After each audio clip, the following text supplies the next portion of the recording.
Okay, just in case, because what you're going to end up seeing here is this is the second version of this episode that we've done because we had a little bit of technical problems a little bit earlier. So let's start from the very beginning. I have a couple of things I want to tell you about. We're going to get to tonight's guest because we've solved our technical problems. The show always goes on. The show always continues. It never stops. Firstly, welcome to Shelf Analysis, episode number 45. Thank you for joining us tonight. Thank you for holding on and persisting, because I can still see all of the numbers racking themselves up again in the book club and on YouTube. Thank you very much for being persistent with us. Episode 45 tonight. If you didn't get a chance to watch last week's 2 episodes with the wonderful Darren Grifa, the episode we did there was just joyous and amazing, and she was so fantastic. That is last Wednesday night's episode. Simon Mayo was on the show and on a bonus episode on Sunday. He was absolutely super as well, and both of those are available to watch on the YouTube channel. You will know that if you are currently on the YouTube channel, or if you're in the Ricochet book club, you'll find it there. Hello to everybody on RTE Culture as well. Briefly, because I'm not letting him not lose his moment in the sun. Just so you're aware, if I were to tilt the camera here, which I can't do because then I'd ruin my beautiful lighting, my other guest tonight is TJ, my dog, who's asleep over here to the left of me. It's only happened for the last couple of weeks. He's decided that he wants to come up and sit here and hear the sound of my voice. And while I'm in the process of doing that, our other dog is downstairs with Liz. And it's just in case there's a very, very loud series of dog noises, because somebody has decided to bark when somebody walks by on the road or beeps a car horn or any one of those things. Things that are worth noting.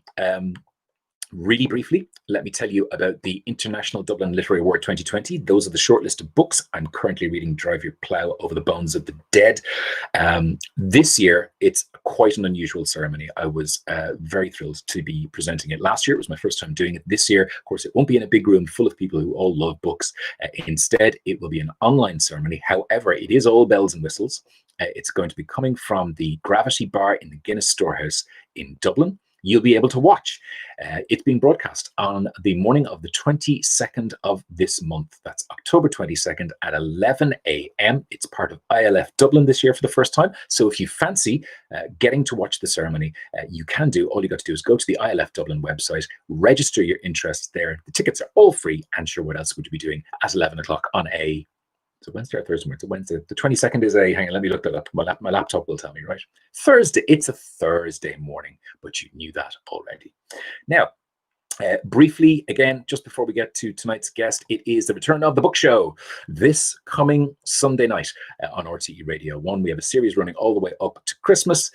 First episode is this coming Sunday at 7 with, amongst others, and we do have a lot of other stuff going on, Donald Ryan and Elaine Feeney are both going to be part of the show this coming Sunday, 7 p.m. on RTE Radio 1. But of course, if you get your book show via podcast, you'll be able to listen to it from early Friday evening, late Friday afternoon, just wherever it is that you get your podcasts.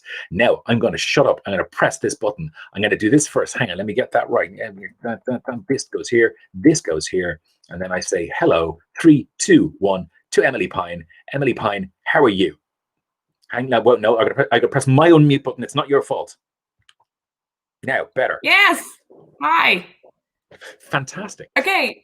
I think the phrase is like 6th time lucky, right? It is. Look, you're in sync. Your words are matching the rest of you. You are not in black and white, and you don't look like some sort of German expressionist cinema. So this is a win for all concerned here. I always wondered what I would look like in German expressionist cinema, so now we know. Or David Lynch. Firstly, lovely to see you in reality. You've got an amazing bookshelf. Maybe tell me a little bit about your bookshelf before we go anywhere, because I'm feeling bookshelf envy right there. The one immediately behind. Yeah. We have a ton of books, and I think so. Lots of other people are married. We aren't. When we moved in together, we merged our book collections. Okay. So that took about. That, just to give you context, we were together for 16 years before that happened. So that's a major commitment. Wow. I know. And I was kind of doing it thinking, there is no backing down from this. And I remember my mother saying to me when I first moved in, which is a long time ago, she was like, write your name in all of your books. Your father still has books of mine. That's like a When Harry Met Sally thing. It's like, you've obviously got to make sure you mark all your own bits of furniture and you're all of that stuff. they're amazing. They're absolutely beautiful. They're stunning. Thank you. Tell Good. me, yeah, they are. And actually, hang on for a second. I'm going to take me out of this for a And second. alphabetized Oh because. no! Look at that, because I can see the width of your bookshelves now. If I do that particular thing right there, that's wildly impressive. Tell me how things have been over the course of the last few months, because one form or another, it has either been a time of complete lack of creativity, or a time of creativity, or a time of hunkering down. How has it been for you, both personally and professionally? I suppose when it first happened, going back like 7 months, it did feel a bit like what was the point of writing? I had that, and I'm sure lots of people had this from all sorts of different professions. I felt I needed to do something useful, and sitting in my office every day was at the desk was just kind of ignoring the world outside, and I should be, I don't know, like I said, doing something useful. Mhm. And then exams in UCD started, and I got my usefulness out of my system, and I was like, no, it's okay. I'll go back to the desk. Thanks very much. So yeah, I mean, the big challenge for us was in UCD. We suddenly had, with a few weeks' notice, we suddenly had hundreds and thousands of students going online, everything online, and we still are. So I'm back to teaching online now, and navigating technology, which, as you can see, I'm really good at. Yeah, and I'm working with students, and just kind of helping them through it, And one of the things I notice with teaching online is a lot of students can't turn their cameras on, because they don't have a space where they have privacy, Mhm. or they don't have good enough Wi-Fi, or they just have circumstances where they don't want to. So it's relearning, I guess, how to read students. Because I'm so used to being in a classroom, and you see body language, and you pick up on different cues, or the thing I really miss is, at the end of your class, where, well, you might not, but teachers at the end of the class, you pack up all your stuff and you do it really slowly, and there's always the student who's kind of delaying themselves so that you're the two last people left in a room, and they just have something they want to ask you, and they don't want to ask in front of everyone else, but they don't really want to come to your office either. And those moments, those kind of informal moments, are gone, and I really miss them. And I wouldn't have anticipated it before. So we're doing all the teaching, all the kind of formal learning is fine.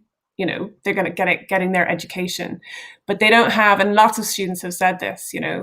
They really miss the kind of college experience, and yeah, so it's tough. I feel particularly bad, maybe for obviously for those kids who are just starting college this year, and it's their first year, and for many of them, they've built up to this for such a long time, and to find themselves in a situation where they don't know when they're going to be back in a college setting.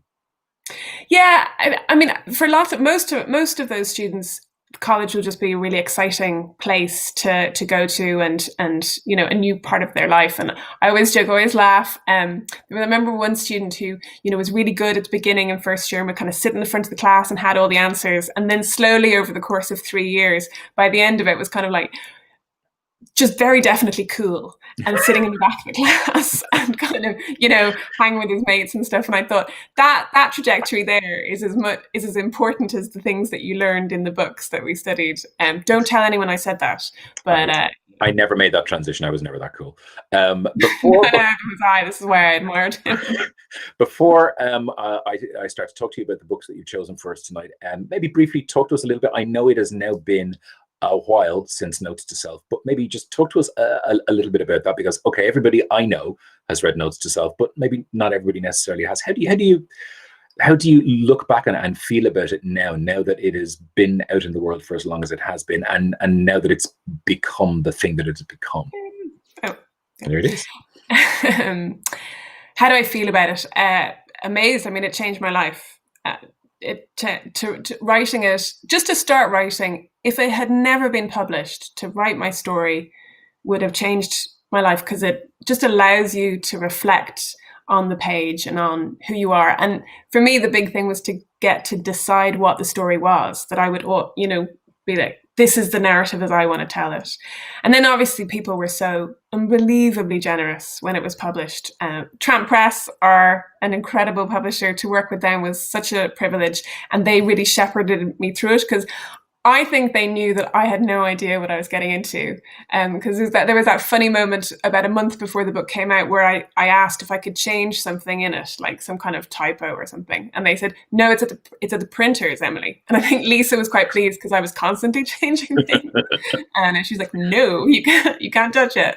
And I was like, oh, okay, it's in the printers. So what's it doing in the printers? And she's like, well, we're printing all the thousands of copies that we're going to sell. I was like, oh no, what have I done? And then it was extraordinary. People kind of really took it to their hearts and were so kind. And oddly, it has been out since 2018, but there was a bump in lockdown, so everybody was reading, as you know, and it clearly was on a lot of people's lists of book that have been told to read and have not had time to do so yet. So yeah, there seemed to be a kind of flurry of people emailing me again and saying, oh, I read the book. And I get that a lot. And I guess I have a public email address because I work for a university. So I get a lot of emails from people who tell me their stories, which is, again, a kind of extraordinary privilege. Tell me then, where are we going to start with the books that you've chosen? Because you've got some utterly fascinating choices, none of which I think have been chosen by anybody in the series so far, and that's always a great place to start. So where are you going to start? Well, this is my goal, right? Is to pick weird esoteric things, because I'm still going for that cool register. Okay. Okay. So this was a book that I read while writing Notes to Self, and you see it it's by Megan Daum. I'm very bad at this reverse camera thing. No, everybody is. Believe me, you're doing really well. It's called The Unspeakable, by Megan Daum, and that was one of those titles that I kept being really gutted that I hadn't thought of myself, or it had already been taken. And it's a collection of essays. It's her second collection, and I really liked that she took about 20 years between her first collection and her second collection of essays, because she was busy, living, and that we're meant to be quiet about and not talk about. But she really pushes the boat out on that one. So the first essay in the book is an essay called Matricide. And it's about her mother dying and her relationship, very, very troubled relationship with her mother, where they seemed very competitive, like her whole life. But her mother is dying and wants to die at home, and is on a hospital bed in the living room. And Megan Daum and her brother decide that her mother is not going to last till the following month, and they want to get the deposit back on her apartment. So they start packing the apartment up around her dying mother. And I mean, it sounds awful. It sounds terrible, but it's slightly more complicated than I'm making it out to be. And she Daum writes about how horrified all the nurses are at this, that, they're kind of, they're comforting and helping her mother in at the end of her life, and she's kind of going, do you want this ornament or will we chuck it? So she just goes there in a crazy way. And I remember reading that and I thought, okay, it gave me a lot of courage, because I thought, here is someone who has really dared to open up the interior, and I am not sitting here judging her. I'm just thinking, you're a great writer, and wow that you would bear that much emotion. And that does presumably then, for that little tiny part in your head that's going, am I going to write this? Is it going, that gives you the moment of being able to say, no, feck it. I'm going to push on. Yeah. I mean, that was really, I read it in particular, I was thinking of it when I was writing the first essay in my book, which is about my dad. And my dad was an alcoholic, and the first essay is all about him going into liver failure in 2013. And again, when you're writing about these things, you're writing about emotion and you're writing about event, but you're also really writing about bodies. And bodies aren't pretty and nice and neat. They're really messy, and they're really difficult, and they're really hard. And, I had to be, lots of people say to me, oh, I can't believe Notes to Self is so honest. And I was prepared. It's easy for me to be honest about myself. It's quite hard to be on, or it's quite hard for the other person when you're being honest about their body. Mm. And so, yeah, I think reading a writer who had done that, who had written about her mother in that way, although her mother did die, so my dad is still alive, so he has to suffer through me having done it about him. My mother always says, I can understand why you would write this book. Most people wait until their parents are gone. It's like, yeah, sorry, Mom. Too late. Yeah. Okay, that sounds fantastic. And the cover design on that is immense as well. It's one of those covers Yeah. that if you saw it in a shop, you'd immediately go, what's that about? No, it's good. And also, so this is an American book, and apologies that quite a few of the non-fiction books are American. Right, I'm going to do this demonstration. You see this? Mm-hmm. See how bendy American books are? Yeah. Right. So there's a word for that. Lisa Cohen told me one day, and I can't remember what it is, but I think of it as bendy, or bendiness. And that was something that I love about American books, because books from here don't do that. Right. I mean, this is a bigger book, but you can see, right, it doesn't do it. The lack of bend. And I set it to Tramp Press, and they got, wait for it, special paper, and made the first edition of Notes to Self bendy. I don't remember its over bendiness. I think I probably thought it was Bendy. of average bend. Check it. Okay, fine. I will double check my copy. Okay. It's lovely. It's lovely. It's about the feel, right? Because this is the thing this is why Kindle didn't kill the book, because reading the book, it's such a tactile experience. It's a lovely object to hold in your hands, and it feels, and it's bendy. 100%. Which is good, right? If you're like me and you read while eating a lot, because then you can, prop it open very easily and read it. These are concerns. Without breaking the spine as well, which is that you can't go doing that. No. Those people are wrong. Okay, that's fantastic. That's your first book. What else have you got for us? Okay, now I'm guessing no one will have heard of this, because so this is my find. This is my find of 2020. I found it in a secondhand bookshop. This is Nancy Mayer's, and it's called Plain Text. Okay. You can see that. And also quite bendy. And also American. And so beautiful. So beautiful. So she was a poet, and then became an essay writer kind of by accident, which I identify with. And she lives with chronic pain, or she died a few years ago. So this is published in 1986. So before essays were a thing at all. She really is kind of first wave female American essay writers. And a lot of the book is about her experience of living with chronic pain, and also of adopting a teenage boy from a really kind of troubled background, and how her family dealt with it. And there's just so much to admire in it. And the first essay is called On Having Adventures. And it describes her having lunch with a friend. It's very short. It describes her having lunch with a friend, and her friend describing kind of these extraordinary adventure where he went to Mexico, and he did all these things that you do in Mexico, and kind of went a little bit wild. And she's kind of reacting to it and listening to him. And you kind of think, where is this going? Even though it's really nicely written. And then she gets up from the table, and she walks from the table to her car. And because she is so disabled by this chronic illness that she has, that is a kind of heroic feat. And she just talks about how it's all relative. And sometimes walking from a table in a restaurant to your car is just the biggest adventure of your life. And it blew me away. Just totally rethinks normal experience and bravery and pain, and it's just beautiful. And Doireann Ní Ghríofa is the same, right? Because she's also a poet. There's just something about the way poets write prose. And I remember saying that to Doireann. I remember saying, I love your prose, because don't tell anyone, but I don't really read poetry. There are no poets watching. It'll be fine.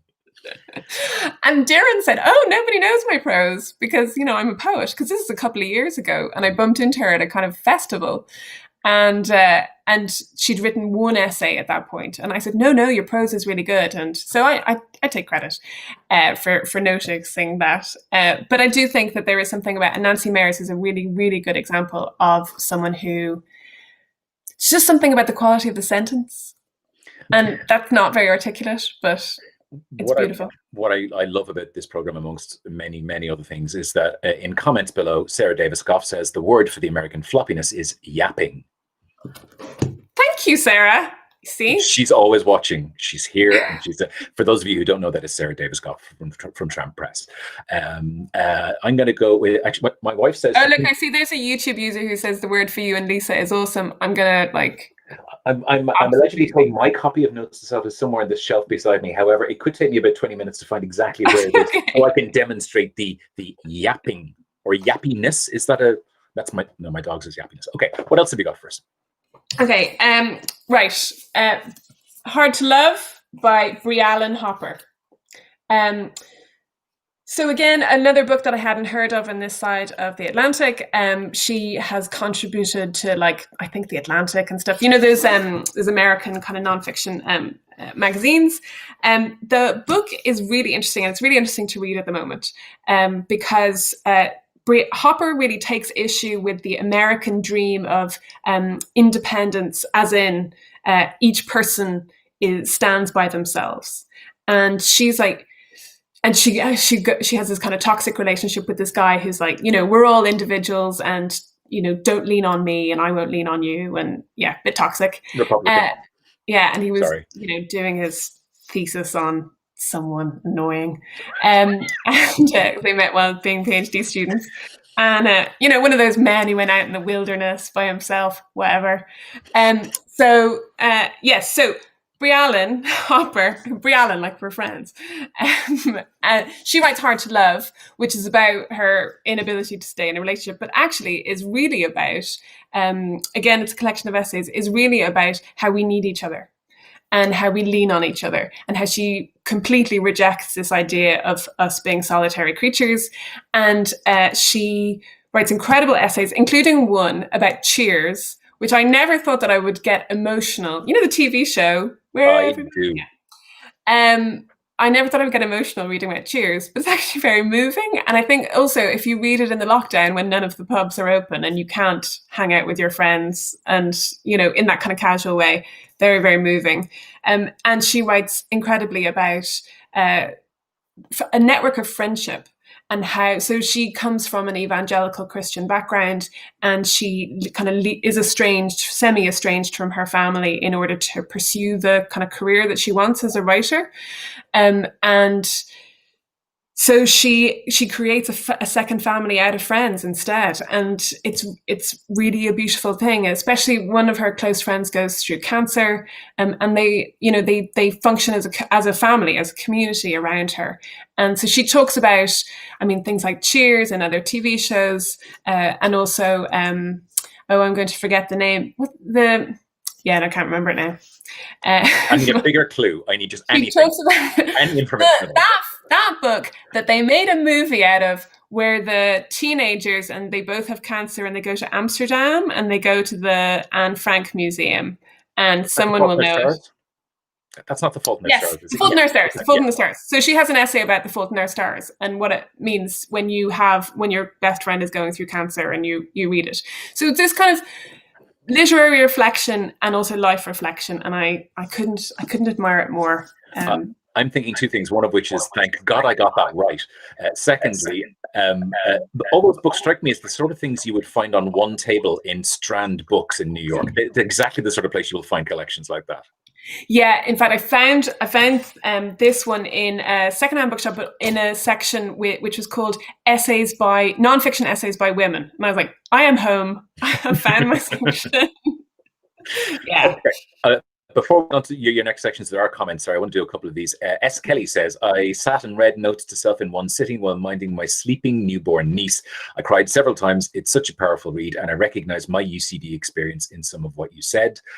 Denise Commons just says, such a brave and honest book. Adele Louise Hay says, hi, Emily, thank you for making me cry on a bus and giving me some of the clarity I needed to leave a bad relationship. I loved Notes to Self. If you'd like to drop a comment, you can do so either on YouTube here below, or if you're watching in the Ricochet Book Club as well. Only if you're watching live. If you're watching later, you've no point really, because this is recorded. What have you got for your next book? Okay, transition into fiction. Okay.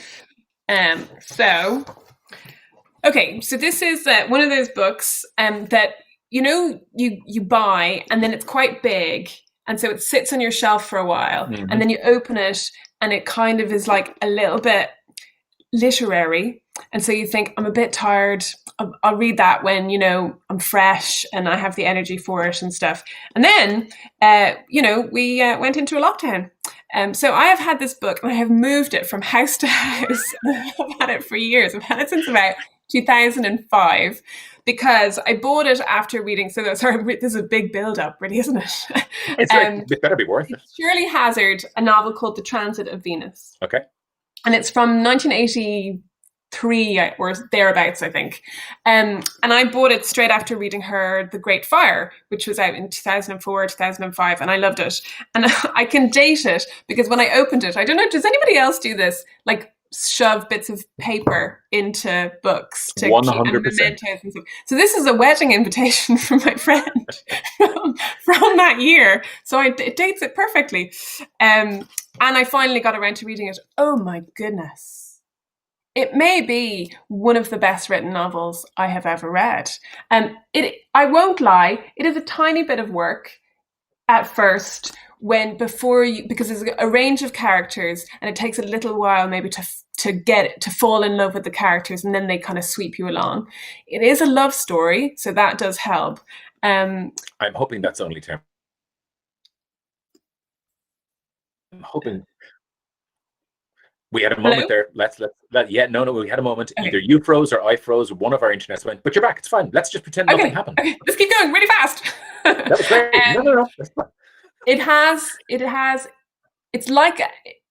shades of Virginia Woolf, and that's probably my highest compliment for a writer. And it's just really, really beautiful. And it's set in kind of London and America and Australia because Hazard herself worked in diplomacy, and so she was originally Australian and she lived in all of these different countries, which I love as well. I love this idea of this incredibly well-traveled woman just putting it all into her novels.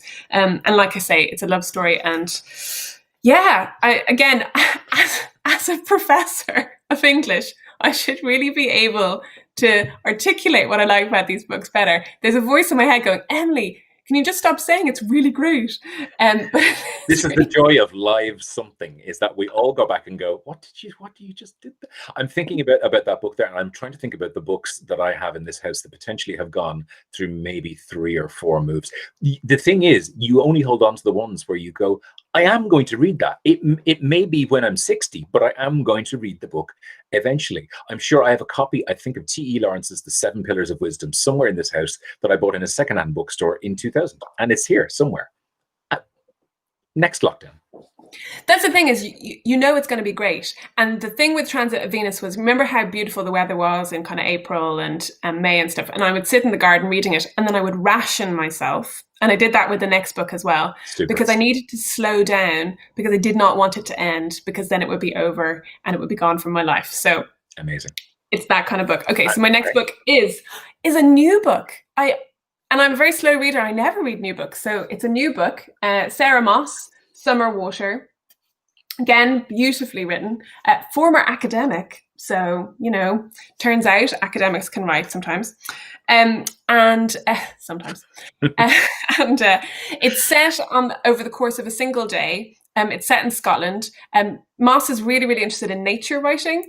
So the beautiful descriptions of nature and the lake. It doesn't stop raining for the entire course of the day. So there's a lot. It's very wet. And I really liked that. And I just thought, I will say, and maybe I shouldn't, it's a page turner because it's beautifully written, not a page turner because it has a compelling plot.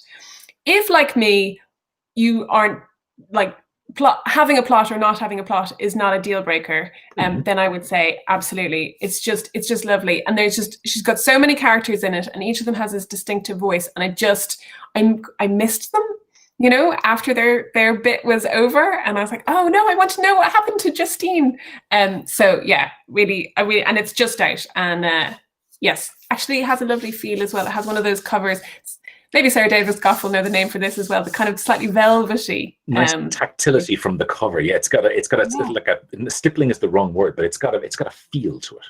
Yeah, Yeah, I understand. exactly. Yeah. A feel to it. Somebody in comments, please tell us what that means. If you've any idea what either of us are talking about. Okay, and what else have you got? I just have one more. Is that it? Is that okay? Okay. Yes. Because I kind of cantered through them. Okay, we have Bernard McClaverty, Midwinter Break. Um, just lovely. Again, another lockdown read, another one that had sat on the shelf. It's out a few years now, maybe 2017, around then, has sat on the shelf for a while. So one of the things I really like and about, and this is true of Summer Water as well, is that they're very contained. So Summer Water is set over the course of a day. Midwinter Break is a single weekend. And that idea that you have a kind of very short span of time, and so the compressedness of it means that the writer has to go deeper into emotions as a result. Again, there is a plot to this one. It's Stella and Jerry, a couple from Glasgow. They were actually originally from Northern Ireland.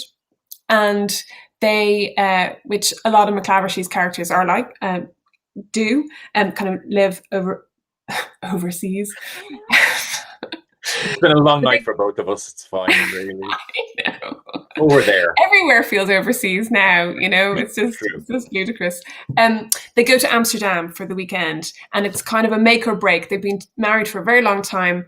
Jerry is an alcoholic, and Stella is wondering how long she can deal with this. And there were so many descriptions of Jerry's drinking that I totally identified as the daughter of an alcoholic, and of Stella kind of her really conflicted emotions of adoring this man and not being able to live with this anymore. And you know this right from the beginning of the novel. And so you just follow them on this kind of romantic break to Amsterdam, thinking this is extraordinarily compelling. And I love that about all of these books, whether fiction or nonfiction, that can encompass the contradictoriness of life, you know, and how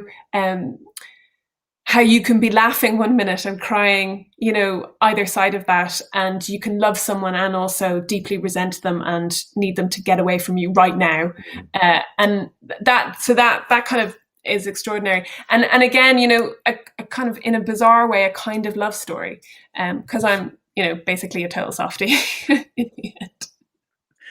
I think that's an extraordinary selection of both nonfiction and fiction books as well. They're super. Maybe just before we finish, when we were emailing each other back and forth before this, you said that you'd also gone through a kind of thing of rereading books that you really loved, because at least you know how that all ends, as opposed to, you know, where we are now. What did you read that you'd really loved before and you'd gone back to? Yeah, I reread all of Sarah Waters. Particularly The Night Watch, which I love, because there's that sense of plot, total distraction. But like I said, I know how this one ends, so I can watch it unfolding and I don't have to be worried about it. I loved Madeline Miller's Circe and reread that, even though it's very recent. And I re-listened, and you can always tell if I'm going through something very stressful, or indeed if the world is going through something very stressful, I start listening to Harry Potter. So there was, and you know, at the slightly more literary end, I reread Virginia Woolf and Elizabeth Strout. So I reread My Name is Lucy Barton, which I liked even more the second time round. So just lots of great books, all by women, almost again, and that had this, were completely different from where we were. So this comfort reading of me on the sofa or me in the back garden, kind of just pretending that we're not turning on the news and listening to numbers of deaths every night, because it was almost easier to read The Night Watch, which is about London in the Second World War. It was easier to read about the Blitz than it was to think about what was happening outside, and, you know, the unbelievable footage on the news of Italy and places, you know. Yeah, I didn't reread. I very rarely reread things. That's me. Can you hear that echo? I can hear that echo. No, it's just me. That's fine. It's just in my head because, again, it's Wednesday evening. I didn't find myself rereading things, but I did rewatch stuff a lot. And I did perfectly happy to say that I watched at least one full series of University Challenge from about 10 years ago on YouTube. You know, you just every night you stick on an episode, Jeremy Paxman asks me questions, and I'm happy. It's all good. I didn't know you could do that. Well, you're not supposed to, but it's there. If you look up, there's an old series of Only Connect. There's an old series of University Challenge. If one were minded to simply put them into the search bar of a major video sharing site. What would we do without YouTube? I mean, we wouldn't be here, let's be honest, because that's the reasoning for this. And tell me, just before you go, are you in the process of writing something else? Because I know you've had an academic book out in the interim, but do you have something else going on as well as teaching? Okay. Yes, I am. It's much harder. Something about Notes to Self was a story that I had waited to tell for a really, really long time, and it poured out of me.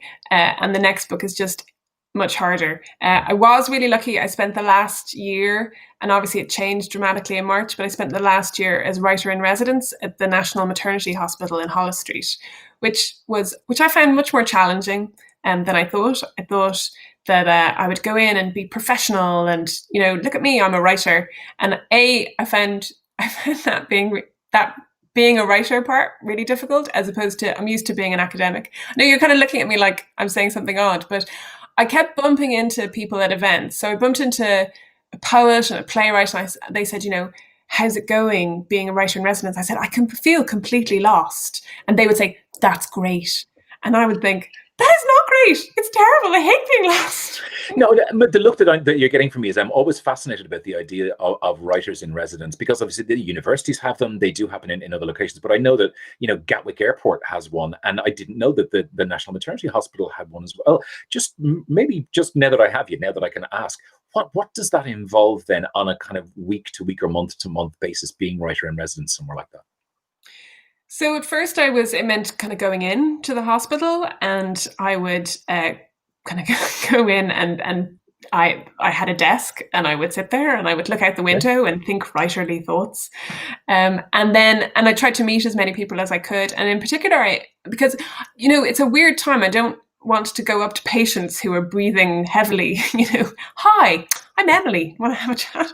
Yeah. So maybe not the right time. So I ended up meeting mostly staff and hearing really fascinating and compelling stories. I mean, there's this extraordinary thing where everybody was incredibly passionate about what they were doing, and delivering over 9,000 babies a year. I mean, it's kind of extraordinary. And so there would be days when I would sit in the staff canteen with a little sign saying, hi, I'm the writer in residence, come and say hello. So that felt slightly exposing. And then I started doing creative writing classes for staff, which was fascinating. And I think there's a thing that people who are professionals don't necessarily have a creative outlet. And it wasn't a class for people who want to become writers or want to be published, but who thought, okay, it would be helpful to get some words down on the page.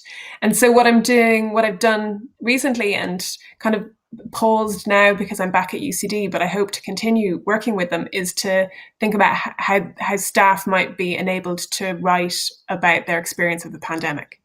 And that isn't to say that patients don't have stories. They have massive stories and really important stories as well. And, I'm talking to patients as well. But I actually think that the stories of the staff are the stories that we hear the least. So it's been challenging and fascinating. And yeah. And the building itself is this odd Victorian building, which is kind of not really fit for purpose anymore. And yet you have, like I said, over 9,000 babies being born there a year. It's an extraordinary place. That's again something I knew nothing about, and I immediately have to ask questions because that's my job. It's been lovely talking to you again, Emilie. I hope to see you in the real world somewhere at a festival at some point in the future, because that used to be fun. Those things were always great, where we got to meet people and talk to other humans and that kind of thing. Thanks, Emilie, for coming on the program tonight, and thank goodness we got this done and dusted and sorted, and the technology didn't get in the way, and we actually got to talk to each other, which was lovely. Yeah, it's been brilliant. Thank you so much, Rick. I love you to talk My to you. pleasure. Emilie Pine, thanks a million. Cheers. Thanks for joining me tonight on Shelf Bye. Analysis. What am I going to tell you? I'm going to tell you very briefly, just before we finish out for tonight, that next week's Shelf Analysis, this time next week, I will be talking to John Lanchester, the author of, amongst other things, Capital, the author of The Wall, a couple of years ago, the brilliant The Wall, his speculative fiction book about a future Britain. And he has a brand new collection of short stories just coming out as well, which are all kind of speculative fiction things as well. He is going to be my guest on Shelf Analysis live this night, next week on episode 46. Other than that, thank you for persisting. Thank you for hanging on tonight. On the off chance you didn't see the first version of this, which didn't work because the technology didn't work, nothing happened. Everything went completely as normal tonight. I will see you on RTE Gold at 10 a.m. tomorrow morning, on The Book Show on RTE Radio 1 at 7 o'clock this coming Sunday evening, and back here next Wednesday night for a live show. See you then.